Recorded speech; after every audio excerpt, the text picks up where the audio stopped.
Hey, and welcome back to my YouTube channel or my podcast. It's your girl, Emily Durham, your favorite recruiter. I was going to say favorite lifestyle creator, but my lifestyle is an absolute disaster. I would not advise listening to me. But today's episode/video is one that's a little bit different, but it's a style of video that I really, really enjoy. I absolutely love these types of videos. It's basically going to be a year in review, kind of like a post-mortem of my 25th year of life. Today is October 26th, 2021. It is 2:20. I'm taking a late lunch to record this. Shout out to my team for being so supportive for me actually taking breaks throughout the day. But it's my birthday. Today is my 26th birthday. Holy crap, man. What? 26. I'm still internalizing the fact that means in 4 years I'm going to be 30, and in my mind I'm 21. In my mind, I freshly graduated university. I'm still with my first ex-boyfriend, and I'm still living at home. There's a lot of layers that I clearly have not processed.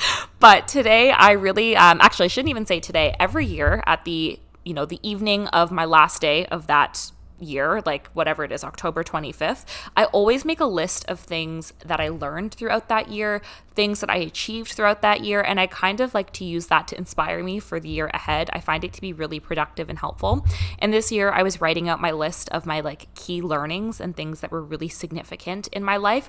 And I've never had a platform before, so I was like, okay, maybe I'll share this. Hopefully it helps you learn a little bit from some of the things I messed up on, or maybe it just helps you feel comfortable to reflect in your last year. So let's get into it. A couple of key milestones happened over the last year. Obviously, the growth of this channel and platform has happened, which is the coolest thing on the planet. I don't even have words to express how grateful I am for this podcast, for TikTok, for Instagram, for YouTube. The fact that there are people who give a SHIT what I have to say is bananas. I'm in awe. That floors me every single time. I don't even have words for how grateful I am. And even just getting your messages, hearing that some of my content has genuinely helped you in your career search or feeling more confident or just getting even out to the gym. You'll see me post that I'm at the gym and you're like, oh my gosh, okay girl, I'm going to come with you. Let's do it. And that just makes me so happy and so grateful. And I really hope that the space we've created is one that feels really authentic and not influencery. You know what I'm trying to say? I don't ever want to be one of those people because that's just not who I am. Anyways, that's been a huge change. I also moved out. Actually, it wasn't when I was 25. It was a week before my 25th birthday I moved out. So that was a huge change. It was my first time living alone because I stayed at home for university as well. I got a dog. I changed jobs. I left my boyfriend. Lots of things happened. Okay. Actually, we broke up a couple months before I turned 25, but we stayed in contact for a bit. Anyways, it was a clean cut when I turned 25. So yeah, a year of lots of change. So let's get into some of the things that I learned. The first lesson is one that I'm still learning, frankly, but I think it's one that's really important, which is self-care isn't selfish. And you see that on Instagram all the time, don't you? You see these posts where it's no, taking care of yourself is not selfish. You have to fill up your tank or you're never going to be able to fill up anyone else's tank. And again, all of that sounds great. I fundamentally agree with that when I see it on Instagram, not when I have to apply it in my real life. When I was going through my struggles, even just moving out and adjusting to living alone, when I was dealing with lockdown like everyone else in the world. I know that's not a unique experience. When I got my dog, and for those of you who know, I had a lot of issues with him when he first came home, I really neglected the things I cared about, whether that was this channel, I was still good about the gym, but I didn't take time to do my hair, do my makeup, record. I didn't do things that made me feel happy. And I'm now remembering, especially over the last few weeks, how important it is to keep yourself accountable for the things that make you happy, just as much as you would hold yourself accountable for things like work or the gym or any of that.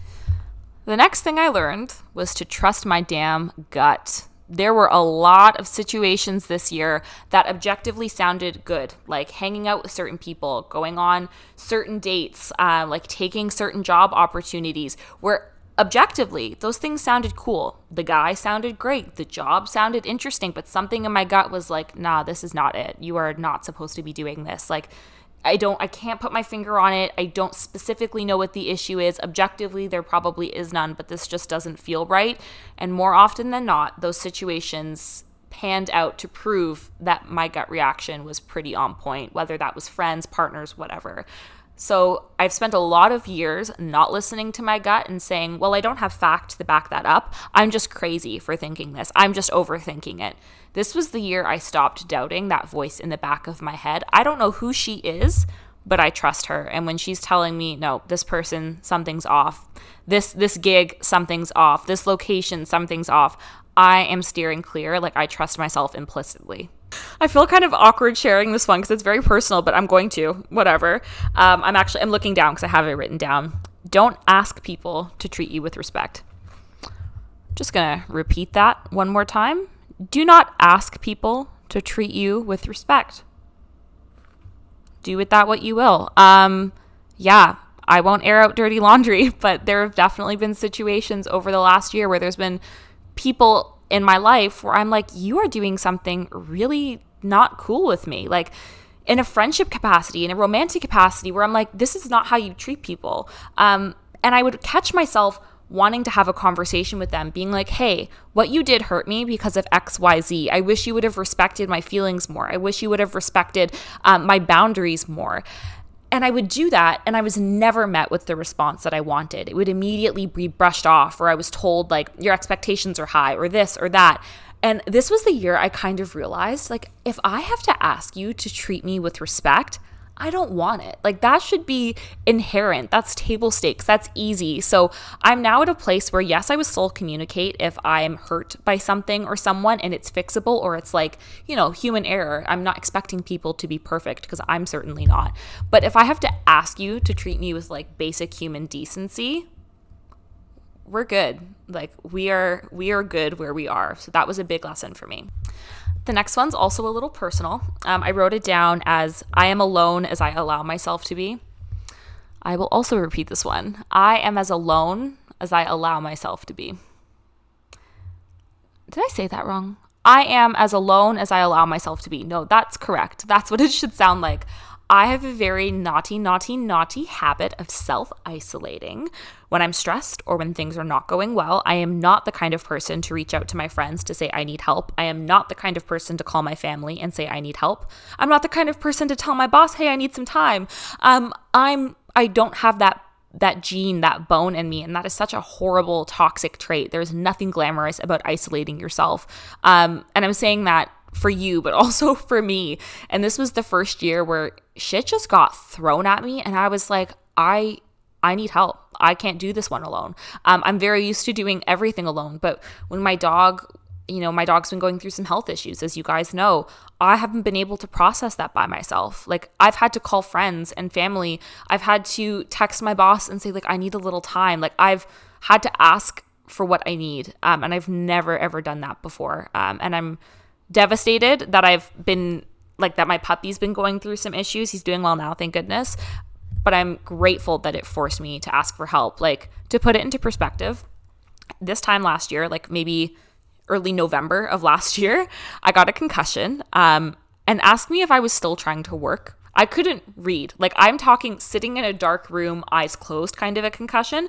I had my brother come over and respond to Instagram DMs for me while I was dictating what to type out. Like, that is not normal. Like, not normal. So now I'm doing much better at setting boundaries and saying, like, nope, I need to ask for help and I need to take time to rest. Like, nothing is more important than your mental and physical well-being. I have two more. The next one's kind of cheesy, but it's something that I learned in lockdown, and it's that I really enjoy my own company. I never think, well, perhaps that's a statement in and of itself. I didn't really take a lot of time to think about if I enjoyed my own company pre-COVID.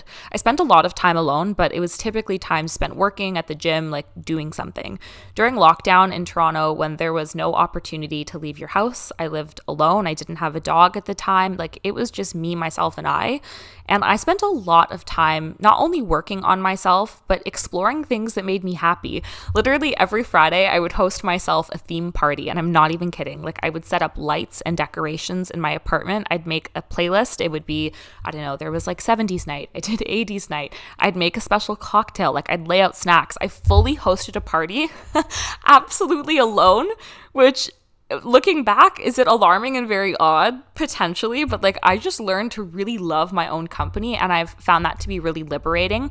And I've been honoring that during COVID. Like I have said no to social engagements I probably would have said yes to pre-COVID, exclusively because if I know I'm going to enjoy a night home by myself more than seeing certain people, honey, those people will not be seen. That's all I can tell you. The last one is one I think I've always known, but I've paid extra attention to. It's actually something that's plastered on my wall behind me. You can't see it. And it's also on my vision board, but it's a saying that I love. It's wherever you are, be all there. I'm horrible at this. I'm the first person to jump ahead, get anxious over little things, panic about things that haven't happened yet, run through situations that will never occur, but I will give myself stress and anxiety over it for no reason.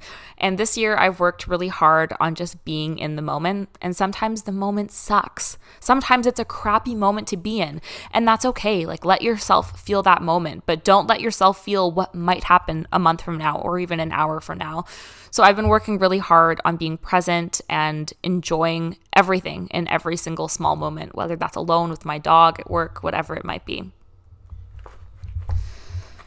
So, what am I looking forward to for year 26? Holy crap, I can't believe I'm this close to 30. But I'm looking forward to growing and investing in this platform. I love what I do so much, and it's all because of you. And I genuinely can't say thank you enough. Like, I could cry. I'm not going to, but I could cry if I think about it for too long. This has been life-changing. So thank you. So I'm excited for that. I'm excited to spend time with my family and friends and make memories and catch up on lost time that, we lost from COVID. I'm looking forward to traveling. I'm looking forward to girls' nights and movie nights and karaoke bars and, all of the little things we haven't had over the last bit. I'm really looking forward to the little things. I'm looking forward to growing in my job. I'm loving what I'm doing. So I'm excited to continue with that. I'm just excited. If 26 is anything like 25, the ups make the downs absolutely so worth it. So if it is your birthday, if it is not your birthday, well, first of all, if it is, happy birthday and welcome to Scorpio season. But I encourage you to do like these little postmortems of the year and what you learned, how you'll grow, maybe looking ahead at things you're excited about. I find it to be like really cathartic and something I really enjoy. But, oh, Madon. Wow, am I ever grateful you're here. I just had to get close to tell you that, but crazy year, craziest year of my life. And that's all thanks to you. It has been one of the most emotionally rewarding, spiritually rewarding, exciting, invigorating, just fabulous 365 days ever. And it is all at the hands of you. So thank you for making my 25th year on this big old climate change impacted planet so wonderful. I'm ready to kick some ass for 26. If it's your birthday or if it's coming up, can you comment and let me know like when your birthday is, what's your horoscope, what are your goals? Do you like this video? Do you hate this video? I don't know. You tell me. I'm just along for the ride. I'm just hanging out with you for a little bit. But I love you to the moon and freaking back. Thank you for hanging out with me. I will talk